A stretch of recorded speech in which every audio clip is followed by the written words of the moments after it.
So we have new iPad Pros that are a massive upgrade from the last generation, and I have my one here. And one feature that lots of iPads have that's been paying dividends for me for years is a cellular connection. And before I get into it, keep in mind that you can get cell plans for iPads without going to the carrier store or without signing up for some long-term contract. I'm Eric Welander. Welcome back to my channel. If you're new here, we talk all about Apple and smart home tech. So if you're into those things, consider subscribing. In order for me to publish my YouTube videos on this channel outside of my growing family and demanding job, I need to make use of all kinds of pockets of time during my day.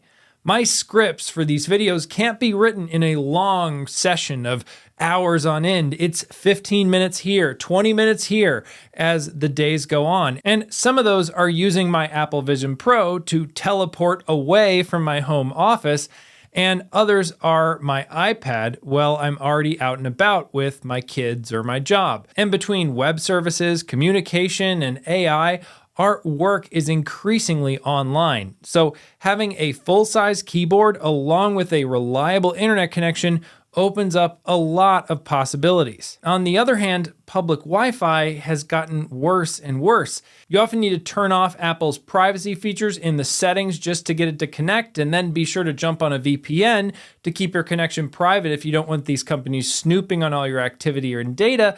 Not to mention that the connection is often slow, especially if you're at a conference or places where there are just lots of people. And there goes 5 minutes just to try and get online, let alone have a fast connection. Not to mention there are plenty of places where public Wi-Fi isn't an option. Outdoors in a park, on the road while you aren't driving, a train, or lots of airports and train stations. So let's say you want to get an iPad with cellular inside. Well, it has to be ordered that way. You can't just add cell capabilities to any iPad, and it's not something that comes with every iPad. With most models, it costs $150 extra to add the cell functionality, add the cell radio in the iPad, and then with the iPad Pro, it costs $200 extra. Now, also keep in mind with the new iPad Pro, Apple has changed the cell radio, so it's no longer 5G ultra wideband like it was on the M2 iPad Pro. It just drops the ultra wideband and has, I guess, more standard 5G. Now, I haven't noticed a huge drop in performance with this. There's one place where I frequently use my iPad where I get worse signal, but overall it's been just fine. And a specific example close to this channel was earlier this year I went out to CES in Las Vegas, and I could just open up my 11-inch iPad Pro anywhere around the city and write notes on what I saw, read press releases, watch videos, and then edit some of my own videos and photos to share with you using apps like Lightroom and Final Cut Pro. And I could tether to my iPhone, but that takes time and the connection's often slow, and many cell plans like mine limit the amount of data you can use while tethering, and I prefer to keep that data as an escape hatch for when I absolutely need my internet connection with my Mac for my job as a developer. But what about getting a mobile Wi-Fi hotspot? Well, that's always an extra device, and many places where I bring my iPad, I just carry it under my arm as is. No bag, no case. And well, yes, Apple could make the mythical cellular Mac.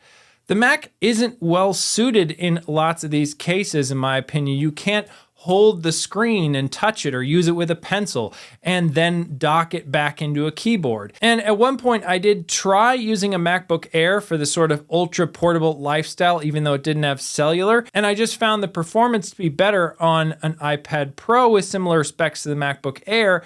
I think because iPadOS can squeeze more performance out of whatever it's doing for the specific task, because there aren't as many things running in the background competing for the processor and RAM's attention. And that could just be anecdotal experience of my own, but Apple doesn't position the MacBook Air for creative professional work like they do the iPad Pro, with basically the same processor and RAM and storage inside. But to be clear, the iPad Pro is never going to stand up to an Apple Pro, Max, or Ultra chip in some of Apple's more expensive laptops and desktops. So enough with the cellular and my backstory. What about this new iPad Pro? How does it hold up? Well, I didn't need to upgrade personally. I ended up selling off some other tech that I had in order to sort of pull forward this new leap to the next generation of iPad Pro. And I started originally by ordering an 11-inch like I already had with my previous iPad Pro, and then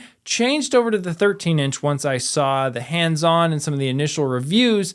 I think the thinner chassis and lighter weight make the bigger size more palatable. And having the bigger keyboard size is really nice for typing, as well as now the larger trackpad, especially if you plan to use it for longer periods of time or connect it to an external monitor. And 13 inches is also a much better size for Apple's Stage Manager features with multiple windows than my experience on the 11-inch. I pretty much always had Stage Manager off on that device. For certain artists and business people, the iPad today is an invaluable tool that has lots of use cases. But I think for those people who use an iPad all the time, this new iPad Pro is a really nice upgrade, especially if you're coming from one of the generations before the M series processors from Apple. The screen is so much better, the M4 is really fast, and the Magic Keyboard is a much better typing experience. Now, most of what I talk about on this channel is smart home tech, and if you're into that and you want to understand the hubs that run your Apple Home, check out this video over here. Thanks so much for watching, and I hope to see you in your next video.